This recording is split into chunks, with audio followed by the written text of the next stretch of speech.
Bonjour, nous allons continuer la progression dans notre module d'apprentissage du langage SQL, mais nous allons abandonner pendant quelque temps l'étude de la requête SELECT pour nous consacrer aux requêtes d'action. La première requête d'action que nous allons voir aujourd'hui concerne la création d'une table à l'intérieur de la base de données. Vous avez la syntaxe de cette instruction présente ici, avec un create table, le nom de la table, parenthèse ouvrante, le nom de la première colonne avec le type des données qu'elle contient, le nom de la deuxième colonne avec le type des données qu'elle contient, le nom de la troisième colonne avec le type de données qu'elle contient, ainsi de suite jusqu'à la dernière colonne. Vous n'oubliez pas de fermer la parenthèse et le point-virgule pour indiquer que l'instruction est terminée. Toutes les colonnes d'une table doivent impérativement être définies à ce niveau-là. Il n'y a pas de génération de colonnes spontanées en SQL. Et pour chaque colonne, on indique toujours un nom qui doit être unique à l'intérieur de la table et le type des données qu'elle contient. Les types des données les plus couramment utilisés sont les suivants. Int pour les nombres entiers codés sur 4 octets.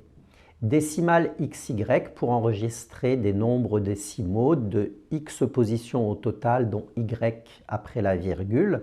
Donc en général, Y est inférieur ou égal à X. Le type real pour des nombres réels. Le type varchar X pour définir des chaînes de caractères de longueur variable plafonnée à X caractères. Donc, si vous définissez une chaîne de 50 caractères, ça veut dire que vous irez de 0 à 50 caractères. Et ensuite, selon les SGBD, si vous essayez d'insérer des valeurs qui excèdent 50 caractères, certains SGBD vont tronquer la chaîne enregistrée, donc ils enregistreront les 50 premiers caractères et oublieront le reste.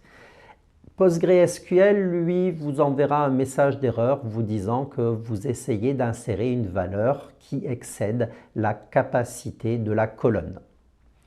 On a ensuite le type char-x pour des chaînes de caractères de longueur fixe qui vont comporter toujours x caractères. On a le type booléen pour les valeurs du type vrai ou faux. On a le type date pour enregistrer des informations à ce format, le type time pour enregistrer des heures. Et enfin, on a le type serial qui permet la génération automatique d'un entier auto-incrémenté. C'est pratique lorsque l'on définit des identifiants de type entier. Ça permet d'être sûr qu'on ne génère pas de doublons à l'intérieur de cette colonne. Vous avez une illustration ici avec un create table, une table qui s'appelle employé. Entre parenthèses, la première colonne s'appelle empnum, elle est du type integer. La deuxième colonne s'appelle empnom, c'est une chaîne de longueur variable plafonnée à 20 caractères. La troisième colonne emprénom est plafonnée à 15 caractères. La colonne empsex est définie sous la forme d'un caractère unique. Elle contiendra par la suite uniquement une lettre, soit M, soit F. On a ensuite deux colonnes de type date. La colonne rue qui est une chaîne de longueur variable de 50 caractères. Le code postal est une chaîne de longueur fixe. C'est une chaîne définie sous la forme char5. La ville est une chaîne de longueur variable plafonnée à 40. On a deux numéros de téléphone, portable ou fixe, définis sous la forme d'une chaîne de 14 caractères. Il y a 10 positions numériques dans un numéro de téléphone actuellement, mais on peut avoir les séparateurs, donc je les définis sous la forme d'une chaîne variable de 14 caractères. J'ai ensuite le nom de la fonction, le nom du service dans lequel se trouve l'employé. Et puis après, la dernière colonne s'intitule empsalaire. Elle est définie comme étant un nombre décimal de 10 positions, dont 2 après la virgule. Juste une petite remarque, à la fin de chaque colonne, on peut définir si on accepte ou non les valeurs nulles dans la colonne. Vous ne voulez pas de valeur nulle pour le numéro de l'employé, ni pour le nom, ni pour le prénom, ni pour le sexe, ni pour la dernière information, le salaire, vous précisez la mention note nulle. La mention nulle n'est pas obligatoire, c'est celle qui est active par défaut, mais voilà, ça vous permet de savoir qu'elle existe. L'intérêt majeur des bases de données ne réside pas juste dans la création d'un certain nombre de colonnes à l'intérieur d'une table, mais bien au contraire, dans tout ce qui va venir enrichir la définition des tables. Et ce qui vient enrichir la définition des tables, ce sont des contraintes. L'objectif ici, c'est de renforcer l'intégrité de la base de données. Intégrité ici, ça signifie cohérence, exactitude, fiabilité des données. Donc, en français, quand vous parlez d'une personne qui est intègre, c'est une personne sur laquelle vous pouvez compter, c'est une personne à laquelle on peut se fier. Eh bien ici, la notion d'intégrité dans la base de données est identique. On vous parle d'une base de données intègre parce que les données qui sont contenues dans cette base de données sont des données qui sont fiables.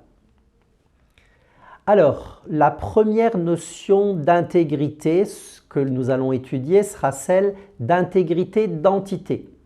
Chaque enregistrement présent dans une table doit être identifiable de manière unique. Pour s'assurer de l'unicité de chaque ligne présente dans une table, on va définir ce qui s'appelle une clé primaire. On parle aussi d'identifiant. Il existe plusieurs syntaxes en SQL pour définir la notion de clé primaire. Celle que je vais illustrer dans ce cours est particulièrement complète et elle est adaptée au SGBD PostgreSQL. Il existe des syntaxes plus réduites, mais forcément, on perd une partie de la richesse de définition de la contrainte. Alors, on repart de notre instruction createTable nom de la table. On a créé toutes les colonnes, donc colonne 1 jusqu'à la dernière colonne avec le type de la colonne, avec systématiquement une virgule en fin de ligne. On rajoute le mot constrainte pour indiquer qu'on va définir une contrainte. On nomme la contrainte. Ici, ma contrainte sera nommée PK nom de la table. Primary key, entre parenthèses, on indique le nom de la colonne qui sert de clé primaire. Alors, pourquoi PK nom de la table? À l'intérieur d'une base de données, chaque table doit être unique. Et donc, chaque table a un nom qui est unique. On ne retrouve pas de table avec le même nom à l'intérieur d'une seule base de données. Au niveau des contraintes, c'est pareil. Vous n'avez pas le droit de définir deux contraintes dans une base de données qui aurait le même nom. Il n'y a qu'une seule contrainte de clé primaire par table. Le nom de la table est unique. Donc, si vous nommez votre contrainte PK, le nom de la table, PK qui est l'abréviation de primary key, vous n'aurez qu'une seule contrainte. Vous aurez un nom qui sera unique en concaténant la mention PK avec le nom de la table. Une fois qu'on a nommé la contrainte, on indique le mot-clé primary key et entre parenthèses, on indique le nom de la colonne qui sert de clé primaire.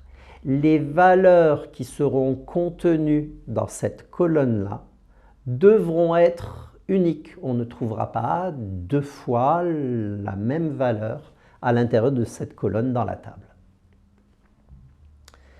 Je reprends ici la définition de la contrainte d'entité, mais pour vous montrer une petite variante.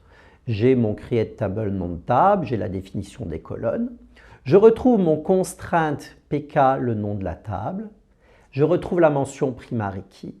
Mais cette fois, entre parenthèses, regardez, j'ai nom de colonne 1, nom de colonne 2, et éventuellement nom d'autres colonnes.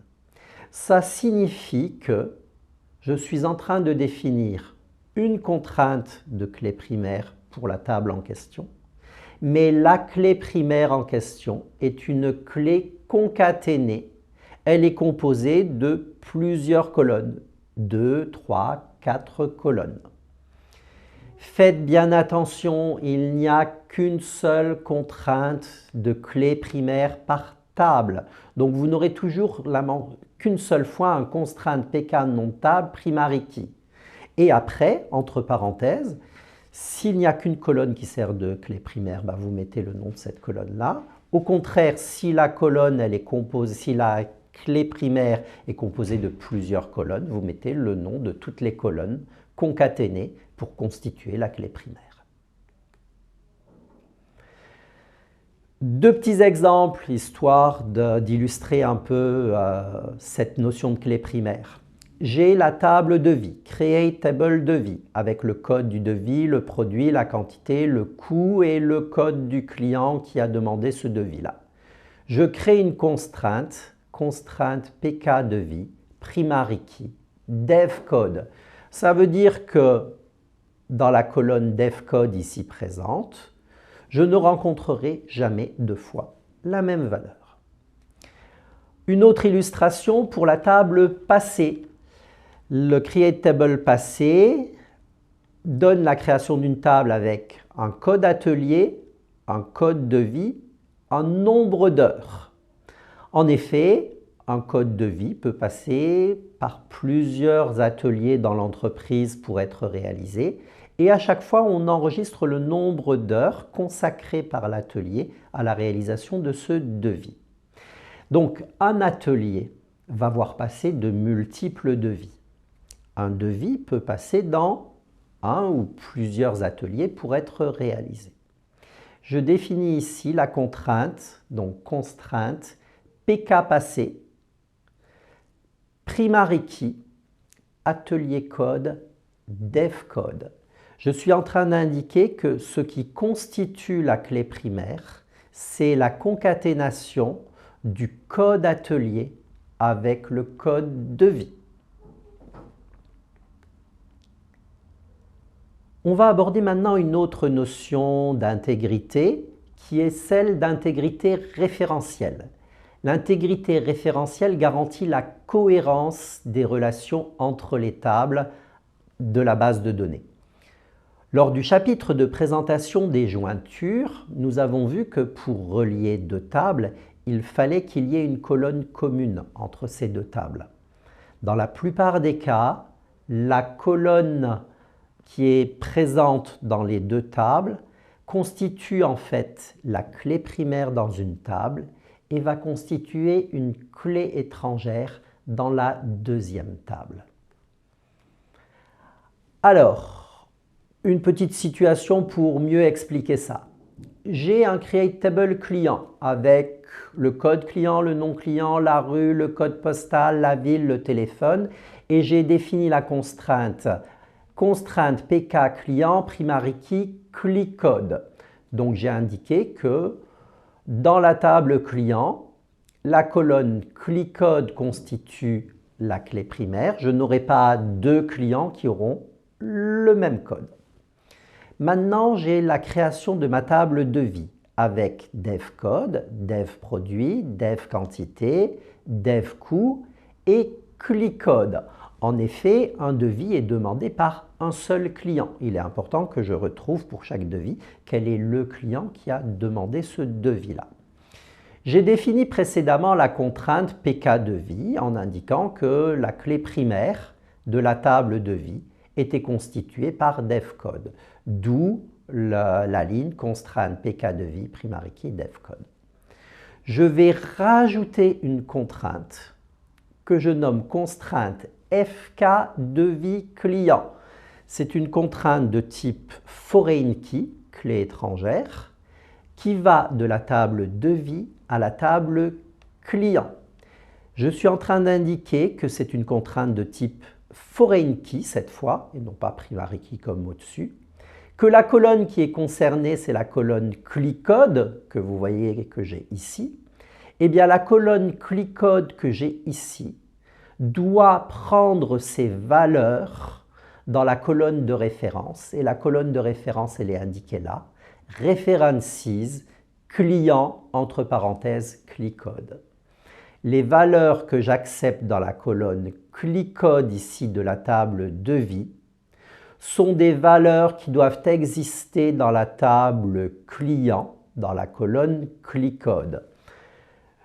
Je veux m'assurer quand j'enregistre un devis que les codes clients que j'enregistre, donc que le code client que j'enregistre pour chaque devis, est un code client qui est connu dans la table client.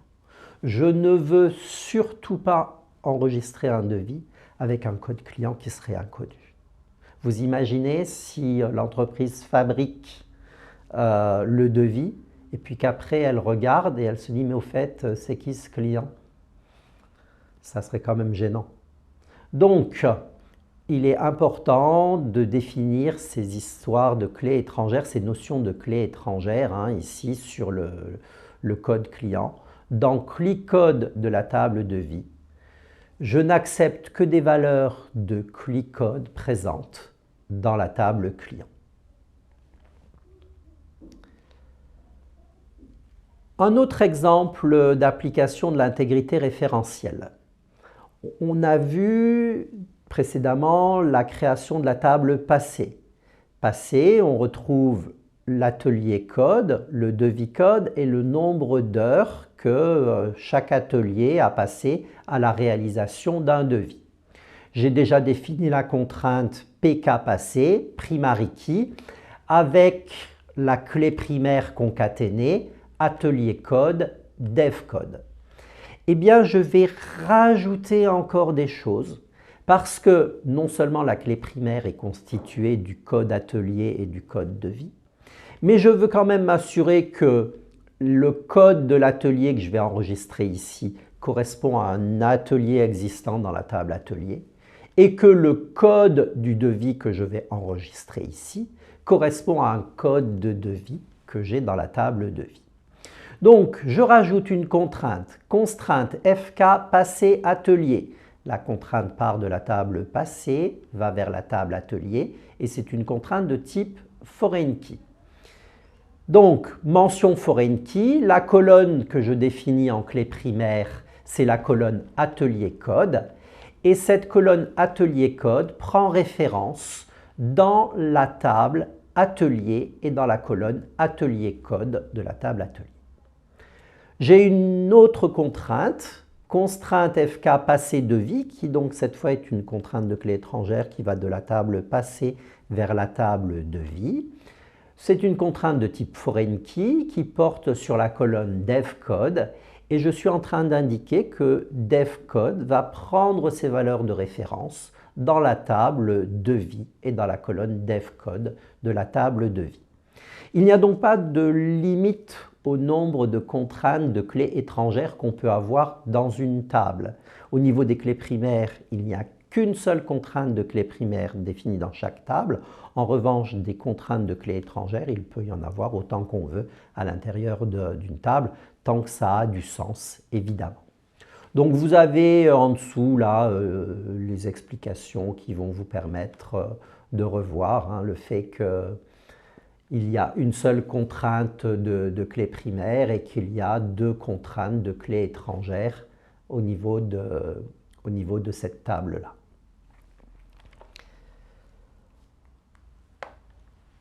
La troisième intégrité dont je vais vous parler est l'intégrité de domaine. Nous avons vu précédemment que chaque colonne est caractérisée par un type de données, mais des fois ce type il est très vaste. L'intégrité de domaine va nous permettre de limiter le domaine de valeur que l'on accepte à l'intérieur d'un type.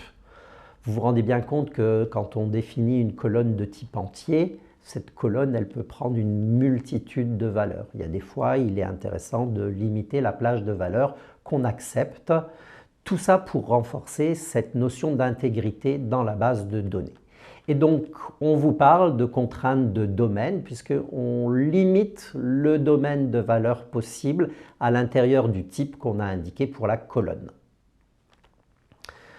Le plus simple pour illustrer cette notion pour moi, c'est de partir sur un exemple. Donc, je reprends la table employée dont on a déjà parlé, Create Table employé, avec la colonne empnum de type varchar 5, check Alors, note nulle, check ampnum similar to et une expression entre crochets AZ, entre crochets AZ, le tiret, entre crochets 0,9, entre crochets 0,9. Vous avez ici la définition de ce qu'on appelle une expression régulière. Je suis en train de dire que quand je crée un employé de numéro, je vais contrôler que ce ampnum contient, respecte la forme, une lettre comprise entre A et Z majuscule, une autre lettre comprise entre A et Z majuscule, le tiret, une lettre comprise entre 0 et 9 et une autre lettre comprise entre 0 et 9. Ça veut dire que les numéros de mes employés auront la forme du type, je ne sais pas, AB-07 par exemple, ou XZ-78. Une autre illustration de la contrainte de domaine sur la colonne ampsex de type char1 qui était non nulle. Eh bien, cette fois, je vais vérifier que ampsex fait partie de la liste de valeurs F ou M. Donc, on a déjà vu l'opérateur in qui permet de définir une liste. Eh bien, ici, je fais un contrôle que la valeur que je cherche à insérer dans la colonne ampsex fait partie de la liste F ou M. Vous voyez, j'ai encore un check sur la ligne suivante. Cette fois, c'est au niveau de la date de naissance de l'employé. Je lui dis contrôle que la date de naissance, donc que amp.dateness, est supérieure à 1954-01-01. Ça veut dire que j'ai pris le parti de dire qu'à l'heure actuelle, je n'aurai pas dans mon entreprise un employé qui serait né avant le 1er janvier 1954, c'est-à-dire un employé qui aurait plus de 70 ans. Une dernière illustration de la contrainte check au niveau du salaire. Mon salaire est défini sous la forme d'un nombre décimal 10,2. Eh bien, je lui dis check, donc contrôle, que ampsalaire est compris entre 1300 et 15 000. Donc, vous voyez les conditions de sélection qu'on a vues au niveau du tout premier chapitre, eh bien, elles vont nous servir ici aussi à exprimer des contraintes de domaine pour borner les valeurs qu'on accepte à l'intérieur d'une colonne. Nous allons voir maintenant quelques compléments à cette notion d'intégrité de domaine. Le premier complément dont je vais vous parler, c'est le complément unique. Derrière une colonne, on peut indiquer, derrière le type de la colonne, on peut indiquer le mot-clé unique. Vous voyez, je l'utilise pour le numéro d'employé. C'est normal. Le numéro d'employé constitue la clé primaire. Donc forcément, ce numéro-là, il doit être unique à l'intérieur de la table. Par défaut, de toute façon, si vous définissez la contrainte de clé primaire, l'unicité sera appliquée. Mais regardez, je l'ai mis ici en illustration aussi pour le numéro de téléphone portable. On va supposer quand même que le numéro de téléphone du portable de l'employé est unique, qu'il n'y a pas deux employés dans l'entreprise qui ont le même numéro de téléphone portable. Donc, le fait de rajouter la mention unique permettra de s'assurer que je n'ai pas deux fois la même valeur à l'intérieur de cette colonne. Un autre complément à la notion d'intégrité de domaine peut se faire avec la mention default. Au niveau d'un attribut, on peut vouloir générer une valeur par défaut si la colonne n'est pas complétée.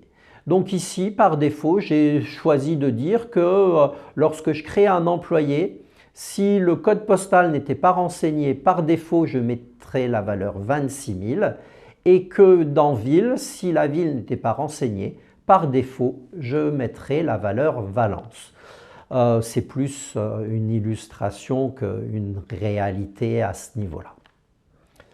Voilà, donc c'est ce qui est expliqué là un petit peu plus bas, hein, l'intégrité d'unicité qui se définit au niveau de chaque colonne en utilisant le mot-clé unique et la mention default qui permet de définir une valeur par défaut qui est affectée dans la colonne au cas où au moment de la création, on ne saisit pas de valeur dans cette colonne-là.